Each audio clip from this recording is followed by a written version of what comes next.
sekalian ya, saya lanjutkan.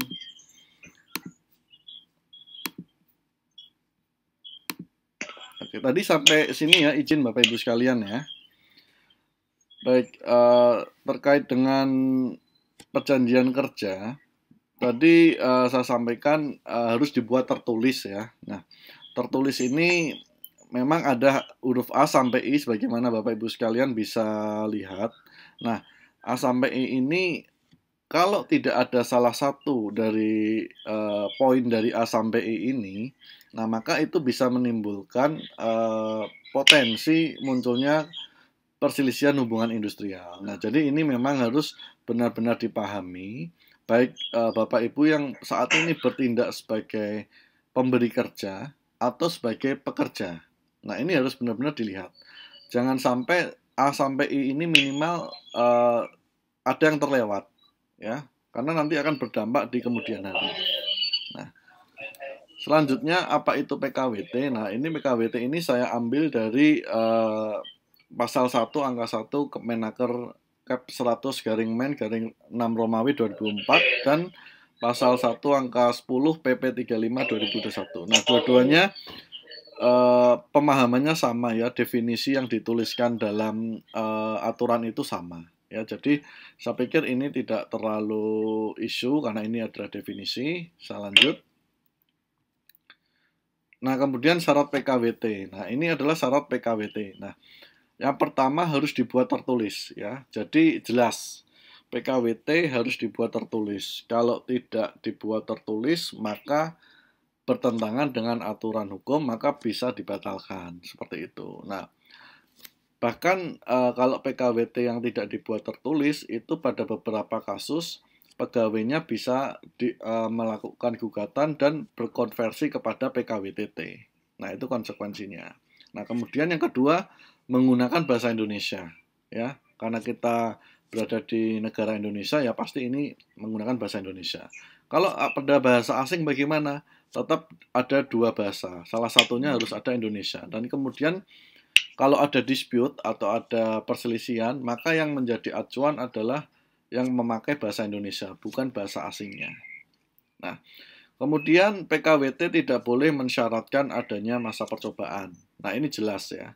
Nah, karena banyak juga kita temukan kasus-kasus yang ternyata ada probation dulu, baru dia melakukan kontrak PKWT. Nah, itu salah ya, seperti itu. Nah, kemudian PKWT ini hanya ditujukan untuk pekerjaan tertentu saja. Ya, pekerjaan tertentu ini dibagi menjadi dua berdasarkan jangka waktu dan berdasarkan selesainya suatu pekerjaan. Nah, kemudian perjanjian kerja atau PKWT ini tidak bisa digunakan untuk pekerjaan yang sifatnya tetap atau pekerjaan inti. Ya, ini yang kita temukan banyak sekali kasus-kasus bahwa PKWT itu diadakan untuk pekerjaan-pekerjaan yang sifatnya inti atau tetap. Nah, ini yang nggak boleh ya. Kemudian wajib juga didaftarkan atau dicatatkan dalam instansi ketenagakerjaan 3 hari kerja sejak tanda tangan PKWT. Itu secara online. Kalau secara offline itu 7 hari. Ya, seperti itu. Nah, kemudian saya lanjut. Nah, ini jangka waktu atau masa PKWT. Nah, tadi disampaikan bahwa untuk PKWT yang berdasarkan jangka waktu, itu kita merefer kepada pasal 5 ayat 1 PP 35 tahun 2021, di mana maksimumnya adalah 5 tahun. Ya. Nah, apa saja itu? Yaitu pertama adalah pekerjaan yang diperkirakan penyelesaiannya dalam waktu tidak terlalu lama. Nah, ini sangat multitafsir sekali ya. Pekerjaan apa yang diperkirakan penyelesaiannya dalam waktu tidak lama. Nah, ini penafsiran ini sepertinya saya melihat pemerintah memberikan keleluasaan kepada pemberi kerja dan pekerja untuk menyepakatinya. Nah, kemudian yang kedua adalah pekerjaan yang bersifat musiman. Ini kita tahu lah ya, Kak, seperti pekerjaan di kelapa sawit dan sebagainya yang sifatnya mungkin ada panen musiman. Kemudian pekerjaan yang berhubungan dengan produk baru, kegiatan baru, atau produk tambahan yang masih dalam percobaan atau penjajakan. Nah, ketiga item ini maksimum jangka waktunya hanya 5 tahun. Katakanlah ada 5 tahun belum selesai, maka mentok itu, dia nggak bisa lagi ada pembaruan atau perpanjangan. Nah, itu nggak muncul di PP 35 ya. Nah, kemudian ini saya tunjukin di screenshot itu pasal 8-nya di PP 35 ya. Jadi PKWT berdasarkan jangka waktu dapat dibuat paling lama 5 tahun. Yang paling bawah ya. Nah, seperti itu ya. Jadi katakanlah PKWT dimaksud berakhir dan pekerjaan dilaksanakan belum selesai, maka dapat dilakukan perpanjangan, tetapi jangka waktu keseluruhan antara perpanjangan dan yang sebelumnya tidak lebih dari 5 tahun. Jadi mau perpanjangan mau tidak maksimum 5 tahun.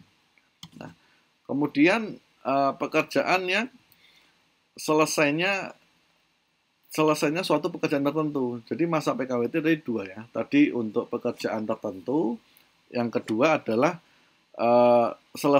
berdasarkan selesainya suatu pekerjaan tertentu. Nah, ini diatur di pasal 5 ayat 2 di PP 35 2021. Nah, ada dua item, yaitu pekerjaan yang sekali selesai dan pekerjaan yang sementara sifatnya. Sekali lagi, dua hal ini lagi-lagi sangat menurut saya multitafsir. Artinya berdasarkan pemahaman dari masing-masing pemberi kerja maupun pekerja. Nah, ini saya refer di bagian kanannya, ya, di bagian kanan di pasal 9 ya, Bapak Ibu sekalian bisa lihat bahwa PKWT berdasarkan selesainya suatu pekerjaan tertentu itu didasarkan pada kesepakatan, ya. Jadi kesepakatan antara pemberi kerja dan pekerja. Nah, ini yang menurut kami atau menurut saya kurang fair sebenarnya secara pemahaman kami. Karena bisa saja kesepakatan itu lebih dari 5 tahun, ya. Nah, kemudian kalau pekerjaan yang lebih dari 5 tahun itu kan bukannya sama saja dengan pekerjaan inti ya, atau pekerjaan yang sifatnya tetap. Nah, hal seperti itu. Tetapi di PP 35 diatur sedemikian rupa, ini sepertinya memberi ruang kepada pemberi kerja maupun pekerja untuk mengatur PKWT lebih fleksibel seperti itu. Nah, selanjutnya PKWT harian ini diatur di pasal 10 PP 35 tahun 2021 ya. Ini yang harian tadi maksimum bekerjanya adalah kurang dari 21 hari dalam 1 bulan. Itu baru bisa disebut PKWT harian. Ya. Jadi di ayat 3-nya Bapak Ibu sekalian bisa lihat ya, perjanjian kerja sebagaimana dimaksud pada ayat 2 dilakukan dengan ketentuan pekerja atau buruh bekerja kurang dari 21 hari dalam 1 bulan. Nah, dalam hal bekerja 21 hari atau lebih dalam 1 bulan selama 3 bulan berturut-turut, maka beralih menjadi PKWTT. Nah, seperti itu. Nah, tetapi pertanyaannya kan kembali, kalau kita menemukan case seperti ini, apakah secara otomatis beralih, ya kan? Nah, ternyata tidak. Ya, jadi memang harus kalau di PHI atau hubungan industrial harus muncul yang namanya perselisihan hubungan industrial terlebih dahulu. Nah, jika muncul perselisihan hubungan industrial, maka itu nanti akan ada proses selanjutnya. Nah, itulah di mana perjuangan di mana PKWT ini berubah menjadi PKWTT. Seperti itu. Nah, selanjutnya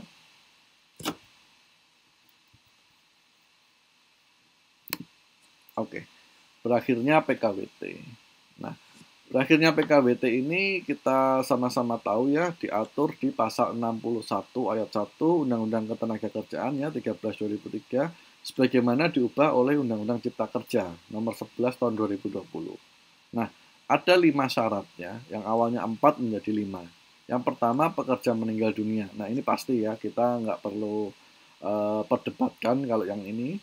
Jangka waktu telah berakhir. Nah, ini kita bisa lihat pada perjanjian kerjanya, karena di sana dimunculkan kapan mulai dan kapan berakhir.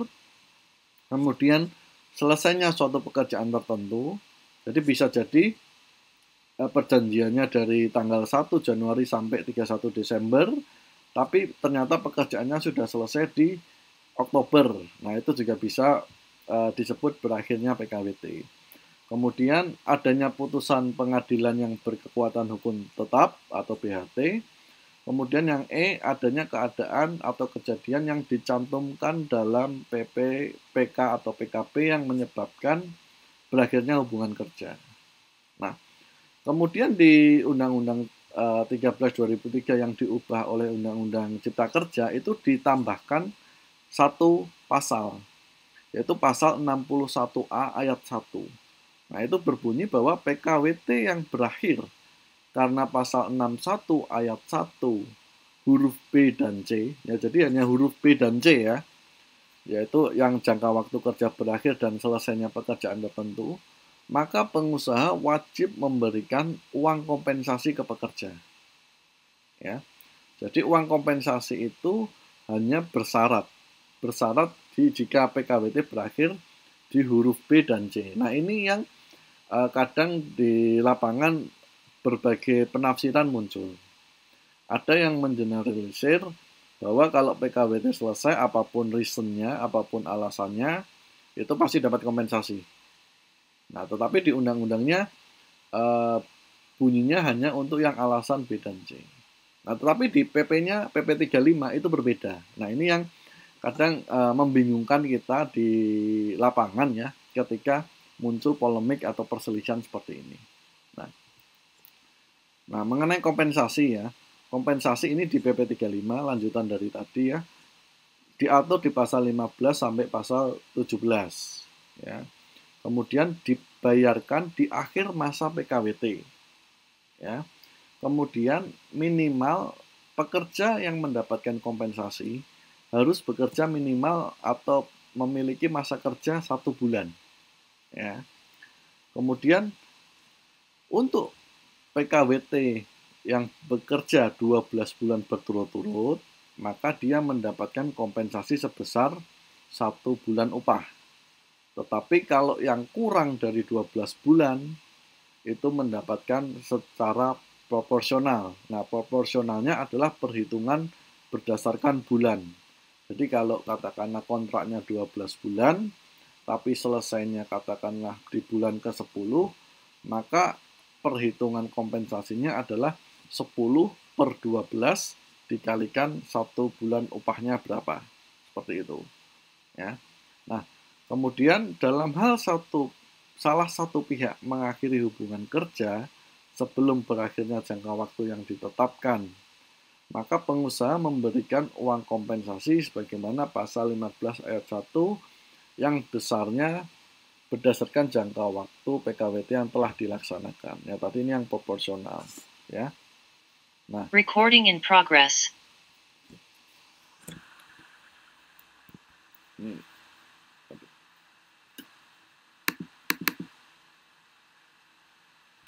Oke. Nah, selanjutnya, nah ini kompensasi PKWT untuk UMK atau untuk usaha mikro dan kecil, ya. Jadi pemerintah memberikan pengecualian ya kepada usaha mikro dan kecil untuk pemberian kompensasi, yaitu didasarkan kesepakatan, ya, bukan berdasarkan hitungan tadi, tapi berdasarkan kesepakatan. Nah, kemudian apa yang dinamakan usaha mikro? Nah, usaha mikro sendiri sudah diatur, yaitu modal maksimumnya adalah 1 miliar, tidak termasuk tanah dan bangunan usaha, atau penjualan tahunannya maksimum adalah 2 miliar. Seperti itu. Nah, kalau untuk usaha kecil, modalnya adalah di atas 1 miliar sampai dengan di bawah 5 miliar.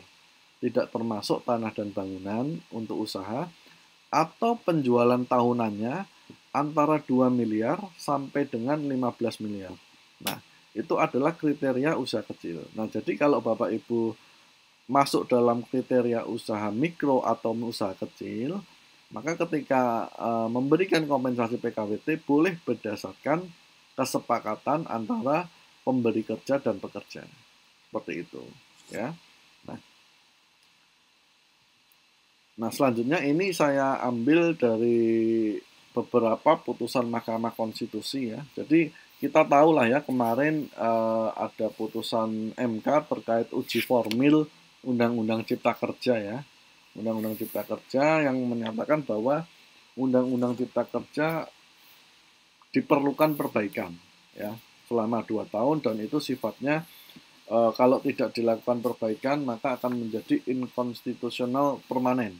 Nah, dalam dissenting opinion yang disampaikan oleh Hakim Arief Hidayat dan Hakim Anwar Usman, saya mengutip beberapa pendapat beliau ya.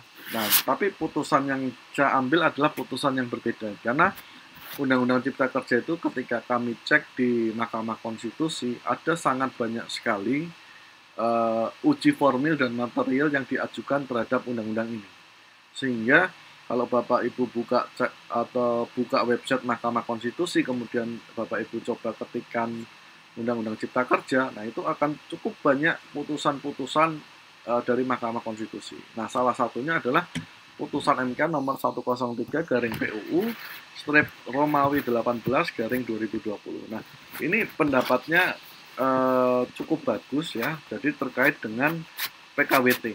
Nah, Bapak Ibu bisa download lah putusan MK ini dan bisa cek sendiri di halaman 490 sampai dengan halaman 493. Nah, saya coba kutip di sini. Yang pertama, jangka waktu PKWT menurut beliau itu sebaiknya tidak boleh terlalu lama.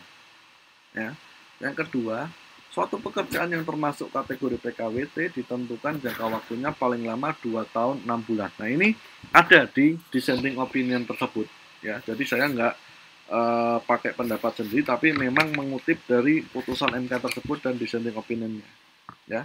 Nah, kemudian jika pekerjaan belum selesai, boleh diperpanjang maksimal 1 tahun.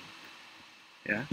Jika setelah diperpanjang 1 tahun dan PKWT belum selesai, maka konstruksi PKWT beralih ke PKWTT. Nah, untuk memberikan jaminan perlakuan yang adil dan layak dalam hubungan kerja, sebagaimana pasal 28D ayat 2. Nah, ini tujuannya seperti itu. Nah, jadi Hakim Konstitusi itu melihat banyak sekali praktek-praktek PKWT yang dilakukan untuk menutupi sebenarnya dia adalah pekerjaan yang sifatnya inti atau tetap. Nah, itu banyak sekali. Sehingga muncullah opini ini. Kalau kita coba baca argumentasi dari Hakim Arief Hidayat sama Hakim Anwar Usman, itu muncul. Ya. Jadi untuk menghindari praktek-praktek seperti tadi. Nah, kemudian menurut beliau itu, jangka waktu PKWT harusnya diatur di undang-undang, bukan di peraturan pemerintah. Ya, karena terkait dengan hak konstitusional dari pekerja itu. Sehingga tidak bisa hanya ditentukan oleh pemerintah secara sepihak, tetapi juga harus ditentukan juga oleh DPR yang menjadi wakil dari rakyat. Nah, ini dissenting opinion yang cukup berpihak kepada praktek PKWT yang sebenarnya, karena di lapangan kita lihat praktek PKWT ini ya gimana ya, sangat banyak sekali celah untuk dilakukan pelanggaran seperti itu. Nah, memang ada keterbatasan ya terkait dengan instansi atau pengawas ketenagakerjaan dan sebagainya. Tetapi faktual yang di lapangan seperti ini. Nah, kemudian ini ada beberapa case terkait ketenagakerjaan terkait dengan PKWT. Nah, ini beberapa yang kami sering temukan ya. Yang itu tadi PKWT untuk pekerjaan inti atau tetap, PKWT yang sifatnya terus-menerus, artinya kontrak selesai di PKWT-kan lagi, selesai PKWT lagi terus, seperti itu. Kemudian bekerja tanpa adanya perjanjian kerja, ini juga banyak sekali kita temukan. Terus selesai PKWT tapi tidak mendapat kompensasi. Terus PKWT yang diberikan tanpa diberikan penjelasan mengenai isi perjanjian. Nah, artinya pekerja hanya diminta untuk teken saja tanpa dia diberikan waktu yang cukup untuk memahami isi dari perjanjian itu. Nah, sebenarnya root cause dari ini semua menurut kami atau menurut saya lah ya, adalah ketimpangan antara supply and demand dari pemberi kerja dan pekerja. Artinya jumlah saat ini masyarakat yang mencari kerja sangat banyak dibandingkan jumlah lowongan kerja yang ada. Nah, ini yang membuat ketimpangan di mana selalu pihak pemberi kerja seolah-olah selalu berada di atas pihak pekerja. Nah, ini yang menimbulkan praktek-praktek seperti ini. Tapi memang kita juga harus akui tidak semua pemberi kerja melakukan hal seperti ini. Ada juga yang fair, ada juga yang dia memberikan kontrak-kontrak itu sesuai dengan aturan yang ada. Nah, saya pikir itu yang kita mau sampaikan atau sharing Bapak Ibu sekalian. Tentu saja saya mohon maaf tadi ada kesalahan teknis, ada kendala mengenai jaringan. Saya mohon maaf. Mudah-mudahan yang tadi kami sampaikan itu bisa cukup jelas, cukup mudah dimengerti.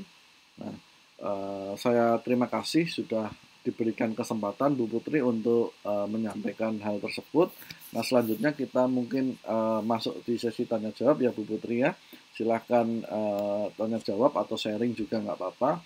Jika ada hal yang memang kami bisa jawab, kami akan segera jawab. Tapi kalau mau ada hal yang memang di luar kemampuan kami, Bapak Ibu sekalian, nanti kita catat, mohon nomor handphone atau emailnya, nanti kita akan hubungi setelah kita coba dalami permasalahannya. Nah, terima kasih. Sekian dari saya. Assalamualaikum warahmatullahi wabarakatuh.